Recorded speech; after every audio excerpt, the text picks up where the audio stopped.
What's trying to leave is already gone. You're gripping smoke. Let that settle for a moment. Because if you're someone who's been on the receiving end of another person's anger, their criticism, their sudden coldness, their inexplicable hostility, you've probably spent hours, days, maybe even years trying to understand what you did wrong. You've replayed conversations in your mind, dissected your words, questioned your intentions, apologized for things you're not even sure you're guilty of. And through all of this effort, all this mental and emotional labor, you've been holding on to something that was never yours to carry in the first place. This is what happens when people project their pain onto you. They take something that lives inside them, something unresolved, something they haven't faced or don't want to face, and they cast it outward. And you, being close to them, being in their line of sight, being perhaps too open or too willing to help, become the screen under which their inner turmoil plays out. You become the target not because of who you are, but because of what you represent to them in that moment. A mirror they don't want to look into. A reminder of something they're running from. An outlet for pressure that's been building inside them for reasons that have nothing to do with you. The peculiar cruelty of projection is that it feels so personal. When someone lashes out at you, when they attribute motivations to you that you don't have, when they see malice where you offered kindness, when they interpret your silence as judgment or your words as attacks, it penetrates deeply. Because we want to believe that people see us clearly, that our intentions matter, that the truth of who we are is visible and recognizable. And when someone close to us insists that we are something we know we're not, it creates a strange kind of vertigo. You begin to question your own perception of reality. Maybe they're right. Maybe I am that person. Maybe I don't know myself as well as I thought I did. But here's what you need to understand, and this is crucial. When someone projects their pain onto you, they're not actually seeing you at all. They're seeing themselves. They're seeing their own fears, their own wounds, their own unintegrated shadows. You've become a character in their internal drama, and the role they've assigned you has been written long before you ever entered the scene. You're playing the part of their critical parent, their abandoning lover, their judgmental society, their own inner voice of shame and inadequacy. And no matter how much you protest, no matter how clearly you explain your actual intentions, you cannot convince someone to see you differently when they're not really looking at you in the first place. This is where the grip comes in, the desperate holding on. Because if you're someone with empathy, someone who cares deeply, someone who believes in the possibility of understanding and resolution, you will try to fix this. You will try to make them see. You will exhaust yourself explaining, defending, reassuring, proving. You will twist yourself into shapes you don't recognize, trying to become whatever they need you to be so that they'll stop hurting, stop attacking, stop disappearing behind walls of anger or silence. And this trying, this effortful grasping, is exactly what I mean by gripping smoke. Smoke has no substance. You cannot hold it. You cannot shape it. You cannot make it be something other than what it is. When you try to cup smoke in your hands, it simply disperses, slips through your fingers, drifts away. And the harder you try to contain it, the more certainly you lose it. The relationship or the dynamic that's being destroyed by projection is like this smoke. It's already gone. The moment someone cannot or will not see you clearly, the moment they've decided that you are the embodiment of their pain rather than a separate person with your own experience, that connection has already dissolved. What remains is not the relationship itself, but your memory of what it was, your hope for what it could be again, your refusal to accept that this chapter has ended. And this is why letting go feels so much like grief, because it is grief. You're not just releasing a person or a dynamic.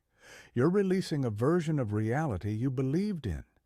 You're acknowledging that someone you trusted to see you cannot or will not do that anymore. You're accepting that love, history, effort, good intentions, none of these things are enough to bridge the gap that projection creates. You're recognizing that you cannot save someone from their own patterns, cannot rescue them from their own unprocessed pain, cannot be different enough, or small enough, or perfect enough to avoid becoming the target of what they're running from. But let me tell you something that might sound counterintuitive at first. This grief, this sense of loss and powerlessness, is not a sign that you're doing something wrong. It's not evidence of failure or weakness. It's actually the most honest response you can have to an impossible situation. Because what you're grieving is real. The connection you thought you had was real, at least for a time. The person you believed cared about you probably did care in whatever way they were capable of caring. And now something has shifted, something fundamental, and pretending otherwise would require you to abandon your own clarity, your own sense of truth, your own experience of reality. Think of it this way. Imagine you're standing by a river. The water is flowing past you, constant, inevitable, governed by forces much larger than yourself. Gravity, the shape of the land, the endless cycle of evaporation and rain. Now imagine that you reach down and put your hand into that moving water. For a moment, you can feel it, cool and alive against your skin. You can cup a handful and watch it glitter in the sunlight. But you cannot stop the river. You cannot hold the water in place. And if you try, if you close your fist around it and refuse to let go, you're left with a damp palm and aching fingers. The water was never yours to keep. It was always moving, always heading somewhere else. People are like this too. They're rivers, not rocks. They're processes, not fixed entities. They're always flowing, always changing, always responding to pressures and gradients you cannot see or control. And when someone begins to project their pain onto you, when they start to use you as a receptacle for everything they haven't dealt with, they're not actually engaging with you anymore. They're just flowing past you, around you, through you, carrying their silt and debris downstream. Your presence becomes incidental. You could be anyone. The projection would happen regardless, because it's not about you. It's about what's moving through them, what they're trying to discharge, what they haven't had the courage or capacity to face directly. This is the hand in the water. You cannot hold them in place. You cannot make them stop and look at you clearly. You cannot force them to differentiate between you and their pain. All you can do is recognize what's happening, withdraw your hand, and let the river continue on its way. And yes, your hand will be cold for a while after. Yes, you'll miss the feeling of connection, even if that connection had become more illusion than reality. But you'll also discover something remarkable. When you stop trying to hold what cannot be held, when you open your hand and let the water flow through instead of desperately closing your fist around it, you become free. Free from the exhausting work of trying to be seen by someone who isn't looking. Free from the impossible task of proving your innocence to someone who needs you to be guilty.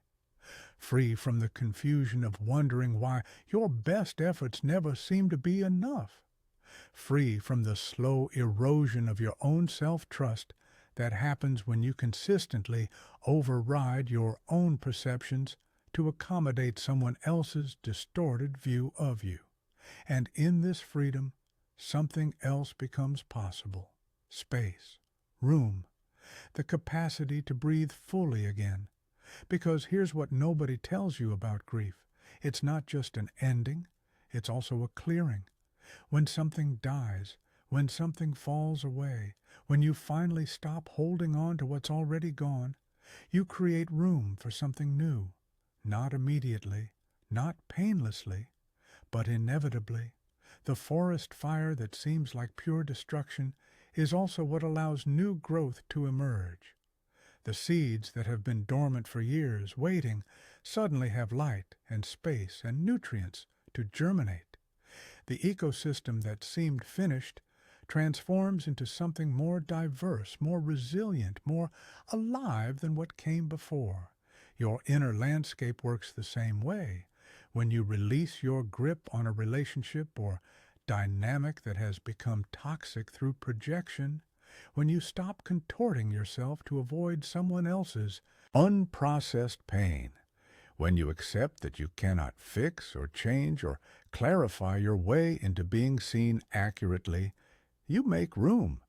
Room for relationships based on genuine recognition rather than projection.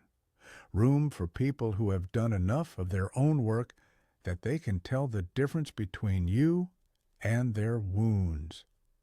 Room for the kind of connection that doesn't require you to be smaller, simpler, or more convenient than you actually are. But you have to be willing to feel the grief first.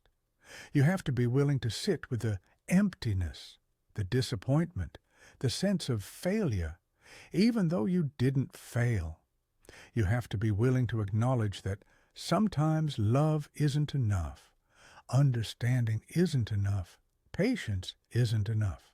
Sometimes people are so lost in their own pain that they cannot meet you, cannot see you, cannot do anything but use you as a target for what they're feeling. And your only real choice in these moments is whether to keep standing in the line of fire, hoping they'll eventually recognize what they're doing, or to step aside and let them work through their process without sacrificing yourself in the process. This stepping aside, this refusal to keep absorbing what isn't yours, might look like detachment to the outside world. It might look like coldness or giving up. The person projecting onto you will almost certainly interpret it that way. They'll accuse you of abandoning them, of being just as bad as they suspected, of proving all their worst assumptions true. This is the final test of your resolve, because in this moment you'll be tempted to rush back in, to explain one more time, to prove that you're not what they're saying you are.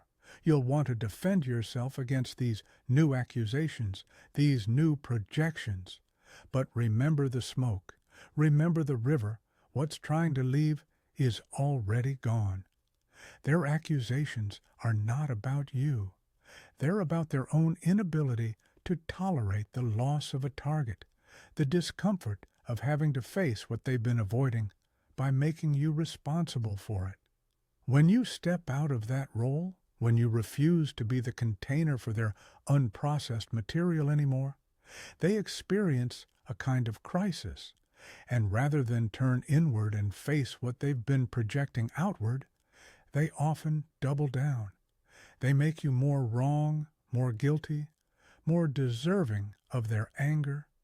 They need to justify their own behavior, to make sense of why they treated you the way they did, and the easiest way to do that is to convince themselves that you deserved it. Let them. Let them have their narrative. Let them tell whatever story they need to tell. You don't have to participate in it. You don't have to correct it.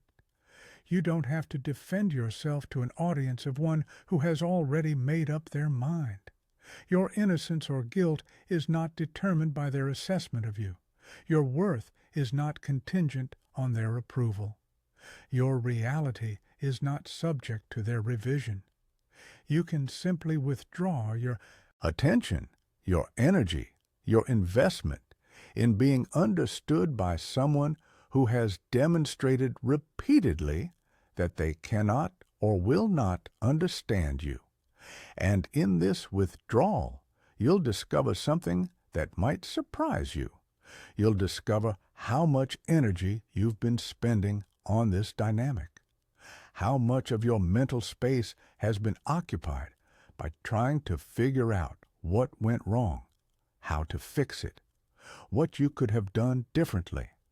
How much of your emotional bandwidth has been dedicated to managing someone else's projections, to staying small enough or careful enough or accommodating enough to avoid triggering their pain. When you reclaim all of that energy, when you redirect all of that attention back to yourself and your own life, it's like suddenly having access to resources you forgot you had. You'll find yourself thinking more clearly, making decisions more easily, feeling more present in your other relationships, experiencing more joy in simple things. It's not that everything becomes perfect. It's that you're no longer carrying weight that was never yours to carry. You're no longer trying to fix problems you didn't create and cannot solve. You're no longer responsible for managing someone else's inner world at the expense of your own. This is what I mean when I say release attachment and feel lighter. The lightness isn't about not caring. It's not about becoming callous or indifferent or cynical about human connection. It's about being discerning. It's about recognizing the difference between a relationship that challenges you to grow and a dynamic that simply drains you. It's about understanding that some people, no matter how much you care about them, are not capable of meeting you in a place of genuine relating. They're too caught up in their own patterns, too defended against their own pain, too invested in the projections that help them avoid that pain, and your caring, your empathy, your willingness to see their struggle, none of this obligates you to remain in the crossfire. You can have compassion for what they're going through without making yourself available as a target for it. You can wish them well without needing to be in their life. You can recognize that they're doing the best they can with the tools they have, while also recognizing that their best is harming you, and you have every right to protect yourself from that harm. There's a maturity in this kind of letting go that our culture doesn't often celebrate.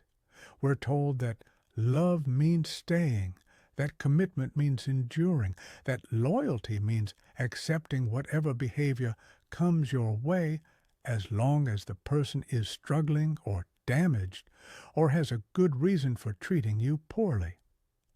But this is a child's understanding of love. It conflates love with submission, caring with self-sacrifice, understanding with tolerance of abuse. Mature love knows that boundaries are essential, that you cannot help someone who is determined to use you as a dumping ground for their unprocessed pain, that the kindest thing you can do, both for yourself and sometimes for them, is to step away and let them face the consequences of their own patterns. Because here's the truth that nobody wants to acknowledge. Sometimes the only thing that will motivate someone to change is loss. As long as you're there, absorbing their projections, working overtime to prove that you're not what they're accusing you of being, managing their emotions, walking on eggshells, they have no reason to look at their own behavior. They have no reason to question their own patterns. You're serving a function for them, and as long as you're willing to serve that function, they'll keep using you in that way. It's not malicious, necessarily. It's just human nature. We don't change what's working, even if it's working in a dysfunctional way. But when you withdraw, when you stop playing the role they've assigned you, something shifts. They're forced to confront the pattern itself. They're forced to wonder why people keep leaving, why relationships keep failing, why they keep ending up alone and angry and convinced that everyone else is the problem. And maybe, just maybe, this confrontation will be the catalyst they need to start their own work, to begin facing what they've been projecting, to develop the capacity to see other people clearly rather than through the filter of their own wounds. Or maybe it won't. Maybe they'll just find a new target, someone else to project onto, and the cycle will continue. You can't control this. You can't determine whether your absence will wake them up or whether they'll just repeat the pattern with someone else. All you can control is your own choice to stop participating, your own decision to value your well-being and your reality over their need for a scapegoat, your own commitment to relationships that are based on mutual recognition rather than one-sided projection. And this brings us back to the grief, to the sense of loss, to the difficulty of letting go, even when you know intellectually that letting go is the right thing to do. Because knowing something intellectually and being able to do it emotionally are very different things. You can understand every word I'm saying, can nod along and agree completely, and still find yourself lying awake at night, turning it all over in your mind, wondering if there was something more you could have done, some way you could have helped them see clearly. This is normal. This is human. The heart doesn't let go as quickly as the mind does. We're wired for connection. We're wired to believe that understanding and communication can solve most problems. We're wired to hope that people we care about will eventually be able to care about us in return. And when that hope is disappointed, when we have to accept that someone we invested in cannot or will not do the work required to see us clearly, it hurts. It's supposed to hurt. The hurt is evidence that you're alive, that you have a heart, that you're capable of genuine connection. The hurt is not the problem. The problem is when you let the hurt convince you to go back into a dynamic that's destroying you, when you let the grief overwhelm your clarity, when you confuse the pain of letting go with a sign that you're making a mistake, because sometimes the right thing to do is also the painful thing to do. Sometimes growth requires loss. Sometimes you have to lose what's comfortable, what's familiar, what's known, in order to make room for what's healthy, what's genuine, what's actually capable of sustaining you. Think about the forest fire again. Imagine if the forest refused to burn. Imagine if the old dead wood just kept accumulating, piling up, blocking out the light, choking out new growth. The forest would become a kind of graveyard, cluttered with what used to be alive but isn't anymore. The fire, painful as it is, necessary as it seems destructive, is what allows life to continue. It's what clears the way for renewal. And your willingness to feel the grief of letting go, your willingness to endure the discomfort of space and emptiness rather than filling it immediately with the same dysfunctional dynamic, this is your fire. This is what clears the way for something new to grow. But you have to tend the grief properly. You have to let it burn clean rather than smoldering indefinitely. This means actually feeling it rather than distracting yourself from it. It means acknowledging the loss rather than minimizing it or rushing to get over it. It means being honest with yourself about what you're losing and what you're gaining, because you are gaining something, even if it doesn't feel like it yet. You're gaining yourself back. You're gaining the energy and attention and emotional bandwidth you've been pouring into an impossible situation. You're gaining clarity about what you will and won't accept in relationships. You're gaining the freedom to be yourself without constantly monitoring whether you're triggering someone else's projections. These gains are real, but they're subtle at first. They don't announce themselves the way losses do. You don't wake up one morning suddenly feeling completely free and clear and grateful for what happened. It's more gradual than that. You notice that you're sleeping better, that you're not having the same repetitive conversations in your head, that you're able to be present with other people in your life without that background anxiety about the person who's been projecting onto you, that you're making plans for the future without factoring in their needs or limitations, that you're discovering interests and desires you'd set aside to keep the peace, and slowly, gradually, the space that grief cleared becomes filled with your own life again, not with a replacement person or dynamic, not with a quick fix or a distraction, but with you, with your interests, your values, your authentic responses to the world, your genuine connections with people who can actually see you. This is what I mean by grief reframed as making room. The loss is real. The pain is real. But what emerges in the cleared space is also real. And often it's more real, more solid, more sustainable than what you lost. Because relationships based on projection are inherently unstable. They require constant maintenance, constant negotiation, constant vigilance. You're always trying to avoid saying or doing the thing that will trigger their projection. You're always trying to prove that you're not what they're afraid you are. You're always managing their emotions, their perceptions, their version of reality. This is exhausting. And more than that, it's impossible. You cannot maintain this indefinitely. Eventually, you'll slip. Eventually, you'll be too tired to keep performing. Eventually, you'll assert a boundary or express a need or simply be human in a way that doesn't fit their script. And when that happens, the whole structure comes crashing down anyway. So, in a sense, when you choose to let go before that inevitable crash, when you choose to step away while you still have some clarity and some energy left, you're not ending something that was working. You're acknowledging something that was already ending. You're just being honest about it. You're refusing to prop up a structure that's fundamentally unsound. You're admitting that your effort and care and understanding, valuable as they are, cannot compensate for someone else's inability to see you clearly.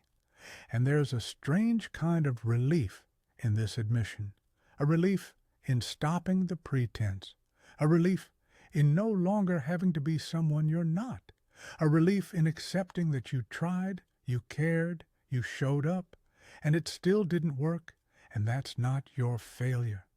That's just the reality of human limitation. Some people are not ready. Some people are not capable. Some people are so deeply entrenched in their patterns that no amount of love or patience or understanding from the outside can reach them. They have to do their own work. They have to face their own pain. And you cannot do that for them, no matter how much you care. This is where the river metaphor becomes important again. When you put your hand in the water and try to hold it, you're attempting to control something that has its own nature, its own direction, its own momentum. You're imposing your will on something that operates according to principles that have nothing to do with you. And the frustration you feel, the sense of failure when the water slips through your fingers, this is the frustration of trying to control what cannot be controlled. But when you simply place your hand in the water and let it flow through, when you feel the current without trying to stop it, when you experience the coolness and the movement without needing to possess it or direct it, something different happens. You're in relationship with the water, but you're not trying to dominate it. You're acknowledging its nature. You're respecting its autonomy. And in that respect, in that acceptance, there's a different kind of connection, not based on control or possession, based on recognition, on being present with what is, rather than what you wish it would be. This is how you have to be with people who are projecting onto you. You can't change them. You can't make them see clearly. You can't force them to deal with their own pain instead of casting it onto you. All you can do is recognize what's happening, acknowledge that it's not about you, and decide whether you want to keep your hand in that particular river or whether you want to withdraw it and find clearer water. And when you do withdraw, when you do let go, the grief you feel is the grief of accepting reality. It's the grief of releasing the fantasy that this person will eventually see you, understand you, appreciate you, meet you in a place of genuine relating. It's the grief of acknowledging that you cannot save them, cannot heal them, cannot love them into wholeness. They have to do that for themselves, and they may never do it. They may spend their entire lives projecting their pain onto others, blaming the world for what's inside them, never taking responsibility for their own experience. That's their path, their choice, their consequence. You don't have to walk it with them. You don't have to be collateral damage in their refusal to grow. You can step aside with compassion, with understanding, with genuine care for their well-being, and still refuse to be their target.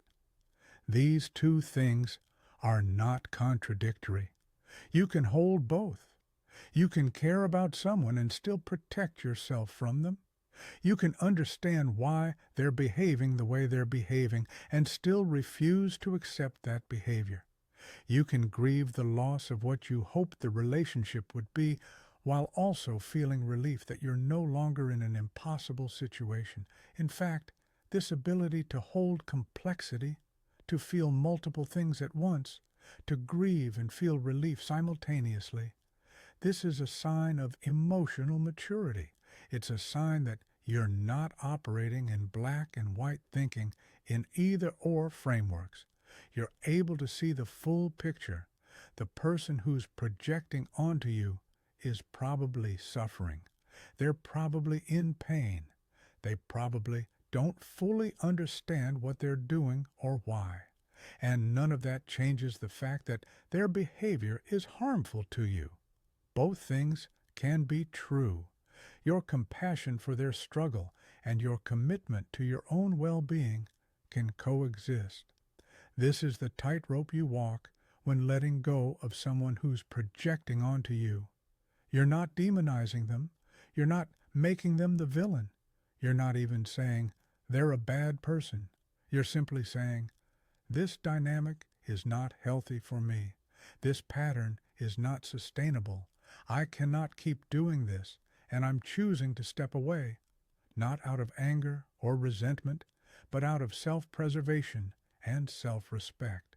And if they interpret your stepping away as confirmation of their projections, if they use it as evidence that you were never really there for them, that you're just like everyone else who's abandoned them, that's part of the pattern too. That's them continuing to make you responsible for their experience instead of looking at their own role in driving people away. You can't control their narrative. You can't prevent them from misunderstanding your motives or your actions. All you can control is your own clarity about why you're making this choice and your own commitment to not letting their misinterpretation pull you back in. This is the final piece of gripping smoke. Even after you've let go, there will be moments when you're tempted to reach out again, to clarify, to explain, to try one more time to make them see. And in those moments, you have to remember that what you're reaching for is already gone. The person you're imagining connecting with, the person who might finally understand and appreciate your efforts, that person either never existed or isn't accessible right now. The person who's actually there is still caught in their projections, still unable to see you clearly, still using you as a screen for their own unprocessed material. Reaching out again won't change this. It will just restart the cycle. You'll explain, they'll misinterpret. You'll try to prove your intentions, they'll see malice. You'll attempt to bridge the gap, they'll widen it.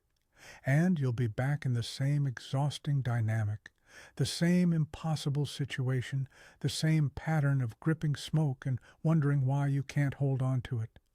The alternative is to sit with the discomfort of not explaining, not defending, not reaching out, to sit with the uncertainty of whether they'll ever understand, to sit with the possibility that they'll think poorly of you forever, and that you have to be okay with that because the alternative, continuing to sacrifice yourself on the altar of their approval, is too costly. This sitting with discomfort is the practice. This is where the real work happens, not in the dramatic moment of letting go, but in all the small moments afterward when you have to keep choosing to let go, keep choosing not to grip, keep choosing to accept what is rather than what you wish it would be. And gradually, with practice, it gets easier. The impulse to reach out fades. The need for their understanding becomes less urgent. You start to trust your own perception of reality more than their projection. You start to feel genuinely free rather than just conceptually free. You start to experience the lightness I promised at the beginning, not because you stopped caring, but because you stopped carrying what was never yours to carry. This lightness is not the same as happiness, at least not initially. It's more like relief, like putting down a heavy backpack you've been carrying for miles and feeling your shoulders relax, feeling your spine straighten, feeling your breathing deepen. There might still be soreness, still be marks where the straps dug in, but the weight is gone, and in the absence of that weight, you can move differently. You can look around more easily. You can respond to your environment without constantly factoring in this burden you're carrying. And in this new way of moving through the world, in this lightness, you start to attract different kinds of relationships. People who don't need you to be a target for their pain. People who have done enough work on themselves that they can tell the difference between their own wounds and your actions. People who can see you, genuinely see you, without the layers of projection that turn you into a character in their unresolved drama. These relationships feel different. They feel easier, not because they're superficial, but because they're real. They're based on who you actually are, rather than who someone needs you to be to make sense of their own pain. And this is the gift on the other side of the grief. This is what the clearing makes room for. Not just the absence of toxicity, but the presence of genuine connection. Not just relief from being misunderstood, but the experience of being recognized. Not just the lightness of putting down what you were carrying, but the joy of moving freely, of being yourself fully, of engaging with people who can actually meet you. But you have to go through the grief to get there. You have to be willing to let go of what's already gone. You have to be willing to stop gripping the smoke and accept that your hands will be empty for a while. You have to trust that empty hands are better than hands full of nothing, and that empty hands are what allow you to receive something real when it comes. So if you're in this place right now, if you're dealing with someone who's projecting their pain onto you, if you're exhausted from trying to be seen clearly by someone who's looking at you through the filter of their own wounds, I want you to know that it's okay to let go. It's okay to grieve. It's okay to feel the loss, even as you recognize that what you're losing was never really there. in the way you thought it was. It's okay to be sad and relieved at the same time. It's okay to miss the person while also feeling grateful to be out of the dynamic. It's okay to hold complexity. And most importantly, it's okay to choose yourself, to choose your own clarity over their projection, to choose your own well-being over their need for a target, to choose reality over the fantasy that you can somehow love them into seeing you clearly. You can't. They have to do that work themselves, and whether they ever do is not your responsibility. Your responsibility is to recognize when you're in an impossible situation and to have the courage to step out of it, even when stepping out feels like falling, even when letting go feels like loss, even when the grief threatens to convince you that you're making a mistake. You're not. You're making room. You're clearing space. You're allowing something new to grow in the fertile soil of your own life. And that something new, whatever form it takes, will be built on truth rather than projection, on recognition rather than fantasy, on genuine connection rather than the exhausting work of trying to be seen by someone who isn't looking. The smoke is already gone. Open your hand. Let the river flow. Feel the grief, and on the other side of it, feel the lightness. Feel the freedom.